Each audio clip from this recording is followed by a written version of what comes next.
넘치도록 채우시는 주님을 찬양합니다.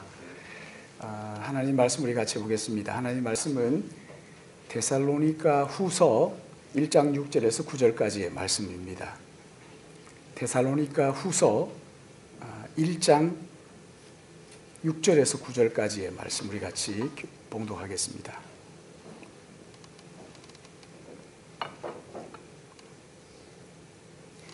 (1장 6절에서 9절까지) 우리 같이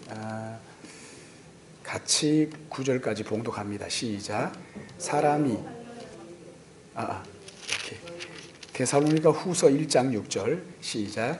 너희로 환난을 받게 하는 자들에게는 환난으로 갚으시고 환난을 받는 너희에게는 우리와 함께 안식으로 갚으시는 것이 하나님의 공의시니 주 예수께서 자기의 능력의 천사들과 함께 하늘로부터 불꽃 가운데 나타나실 때 하나님을 모르는 자들과 우리 주 예수 복음에 복종하지 않는 자들에게 형벌을 내리시리니 이러한 자들은 주의 얼굴과 그의 힘의 영광을 떠나 영원한 멸망의 형벌을 받으리로다. 아멘. 데살로니가 강의 18번째 시간이고 오늘 설교 제목은 오늘 여기 본문에 나와 있는 대로 하나님의 공의시니 이렇게 하나님의 공의입니다. 무엇이 하나님의 공의인가 하는 것들을 좀 같이 생각을 하도록 하는데요. 우리 지난 시간 말씀을 좀 생각해 보면 항상 하나님께 감사라는 제목을 가지고 함께 말씀을 나누는데 하나님 앞에 기도하기 전에 먼저 답답한 것을 아뢰는 것이 아니라 먼저 하나님 앞에 감사하고 또 찬양하고 나면 우리의 마음속에 원망과 불평이 사라지는 것을 볼 수 있다고 말씀을 드렸죠. 그리고 은혜가 메마르면 감사도 메마르고 은혜가 넘치면 감사가 넘치니까 원망과 불평이 우리의 마음속에서 사라지게 된다고 말씀을 드렸습니다. 그런데 그저 아무나 감사할 수 있는가? 감사라는 것은 아무나 할 수 있는 게 아니라고 말씀을 드렸죠. 감사는 믿음이 성숙한 사람의 것이라고 말씀을 드렸습니다. 여러분, 믿음이라는 것은 그럼 내가 만들 수 있는가? 그렇지 않다고 말씀드렸죠. 이 믿음이라는 것은 하나님의 선물이에요. 하나님이 나에게 믿음을 주셔야 믿을 수 있는 거죠. 근데 하나님의 선물인 이 믿음이 내게 있고 또 이 믿음이 자라간다 하는 이것은 내가 이 믿음을 키울 수 있는가? 그럴 수 없습니다. 믿음이 자라는 것은 성령의 은사란 말이죠. 믿음이 자라는 것은 성령이 은사를 주셔야 가능한 일이에요. 믿음은 하나님이 선물로 주셔야 가능하고 또 그 믿음이 자라는 것은 성령이 은사를 주셔야 가능한 거란 말이죠. 그러니까 내 안에 믿음이 있느냐, 그리고 그 믿음이 자라가느냐, 그것은 하나님께서 은혜를 주셨다는 증거고 믿음이 자라는 것은 성령께서 나와 함께 하신다는 증거이기 때문에 참 중요한 것이지요. 믿음이 자라는 것을 가만히 보면 믿음은 절대 저절로 자라지 않습니다. 물론 성령이 은사를 주셔야 자라는 거지만 믿음은 고난과 실패와 고통이 수반이 되는 거란 말이죠.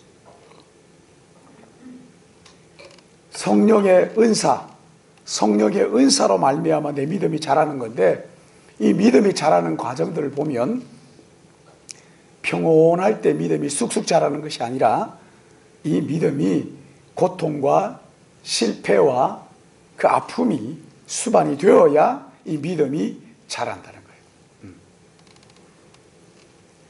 믿음이 고통 가운데서 자라가게 될 때 비로소 그 서로 그리스도 안에서의 풍성한 사랑이 나누어지게 되고 그리고 그 사랑 가운데서 하나님의 그 조건 없는 그 사랑을 내가 알고 내가 받았고 또한 그 사랑을 가지고 내가 사랑할 수 없는 사람, 사랑할 수 없는 지체들까지 사랑하도록 인도하신다 하는 것을 우리가 지난 시간에 생각을 했습니다.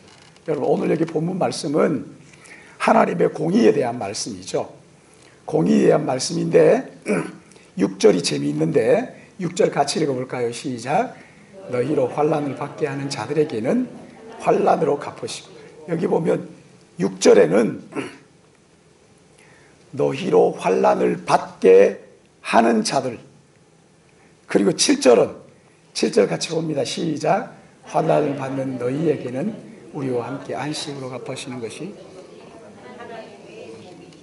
주 예수께서 자기의 능력의 천사들과 함께 하늘로부터 불꽃 가운데서 나타나실 때, 6절에는 어떤 사람이에요? 너희로 환난을 받게 하는 자. 그러니까 우리에게 환난을 주는 사람이에요. 환난을 받게 하는 사람. 이 사람들에게는 하나님께서 어떻게 갚으신다고요? 환난으로 갚아주시겠다. 무서운 거죠, 그렇죠? 이에는 이로, 눈에는 눈으로, 환난은 환난으로 갚아주신다, 이렇게 말씀하시고, 그리고 7절에는 환난을 받는 너희들에게는 우리와 함께 안식으로 갚아주신다. 환난 받게 하는 자와 또 환난을 당하는 자, 환난을 받게 하는 자는 하나님께서 그들을 환난으로 갚아주시고, 환난을 받는 우리는 하나님께서 뭘로 갚으셔요? 안식으로 갚아주신다. 그런데 여러분, 이게 언제 그렇게 하신다는 거예요?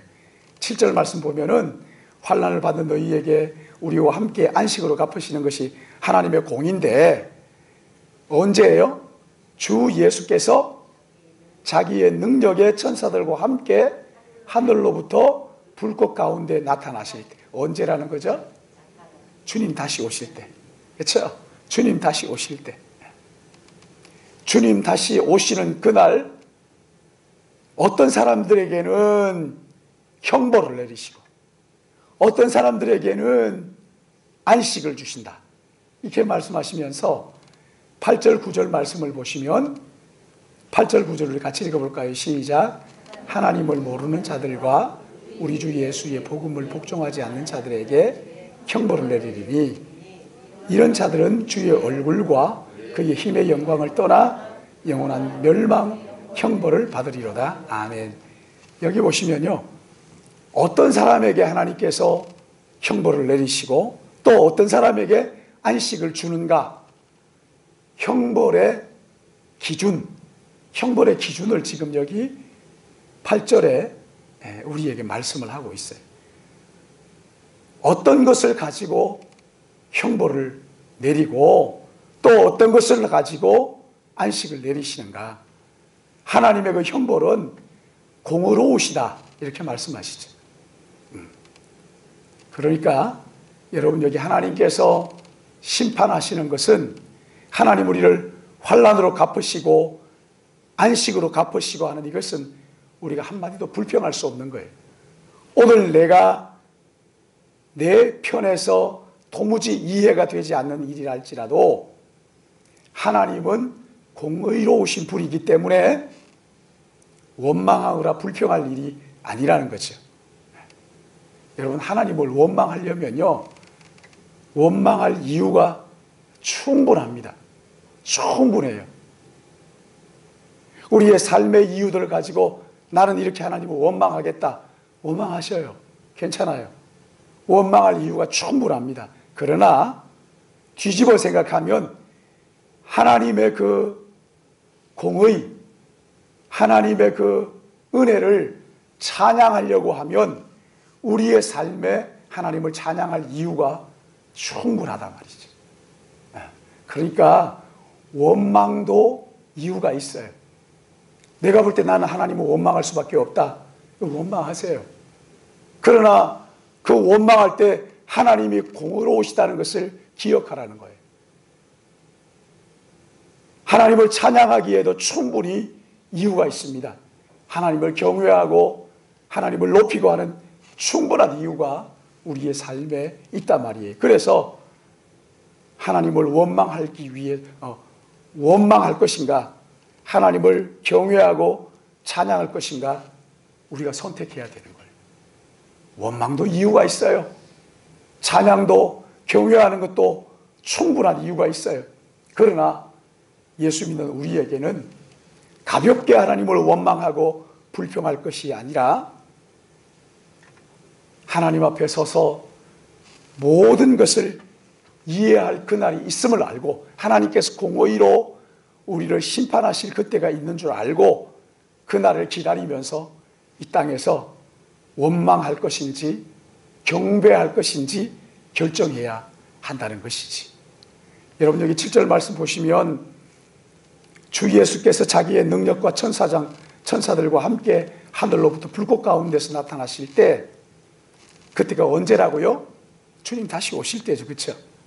주님 다시 오시는 날 종말이 점점 가까워지고 있어요. 우리는 이 세상이 전부다 그러고 사는 사람들이 아니잖아요. 우리 구주께서 영광 중에 다시 오실 그날 선악간에 우리를 심판하실 것이라는 것을 믿고 기다리는 자들입니다. 그러기에 당장 내게 손해 갔고 당장 내가 망하는 것 같기도 하고 더러는 내가 저주받은 것 같을지라도 사랑하는 여러분, 주님 오실 때까지 조금 더 참고 기다려 보세요. 눈물이 찬송이 되고 한숨이 노래가 되는 그날이 우리에게 다가온단 말이죠. 저는 18살 때 해병대를 지원해가지고 군대를 갔어요. 18살 철딱서니가 있어요. 얼마나 힘들든지 너무 힘들었어요. 근데 지금도 그때를 생각하면 감사한 게 지금 이렇게 독감이 걸려가지고 목소리가 이렇지는 좀 안 좋지만 그때 몸이 단련된 것이 지금도 웬만한 고생은요 고생 같지 않은 거예요. 뭐 이까짓 거 뭐 그때 힘들게 고생을 했던지라 웬만한 고생은요 고생 같지 않게 그냥 넘어가는 거죠. 사랑하는 여러분, 당장 일이 잘 안 풀린다 그렇다고 해서 낙심하지 마시고 조금 더 참고 인내하면서 믿음으로 버텨보시라고요. 하나님께서 언젠가 실타래 풀리듯 풀리게 하는 은혜가 있는 것을 믿으시기 바랍니다.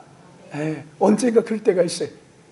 당장 내 눈앞에 보이는 것만 가지고 쉽게 판단하지 마세요.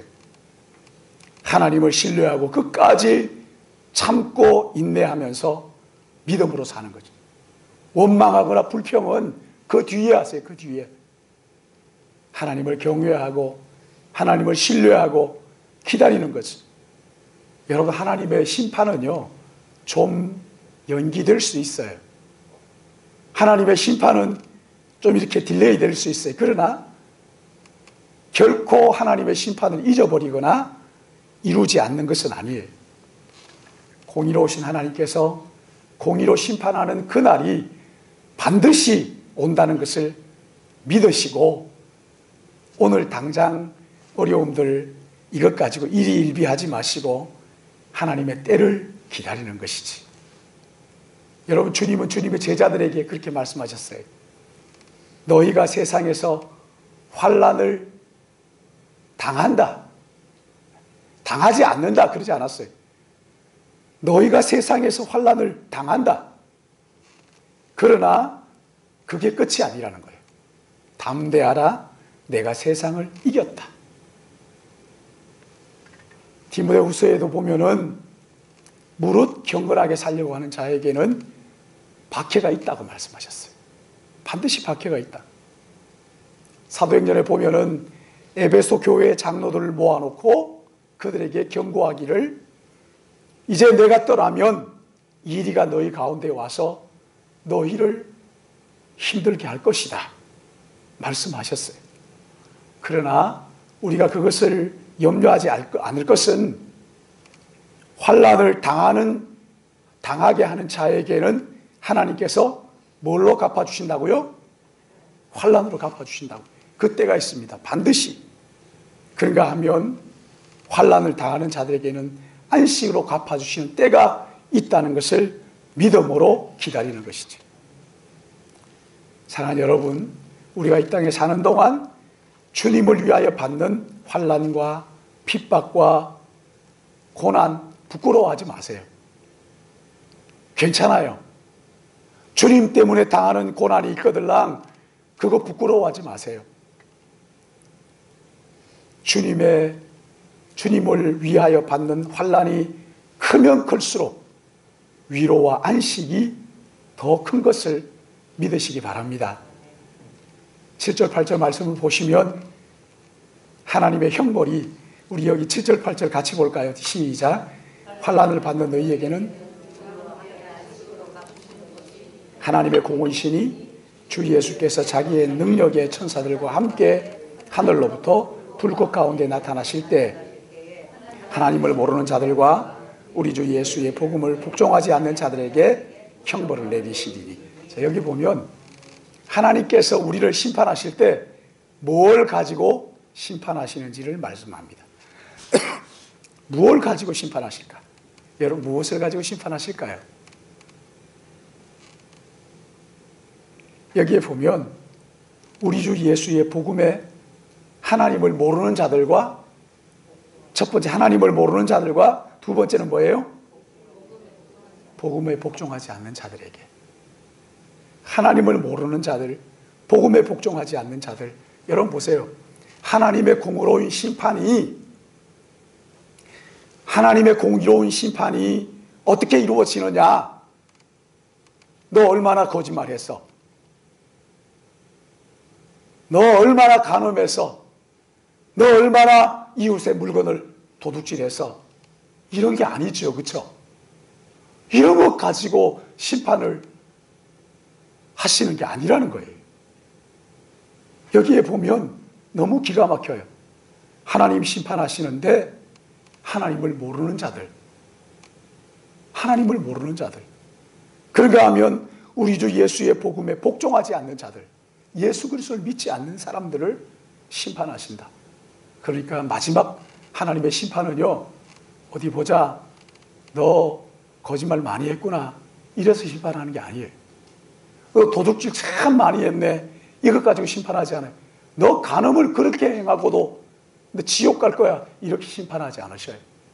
이 사람이 정말 하나님을 인정하느냐, 나의 삶의 한복판에 하나님이 나의 삶의 주인입니다 하고 그 하나님을 인정하느냐, 예수 그리스도 그의 복음에 내가 순종하느냐, 율법을 가지고 하는 게 아니에요.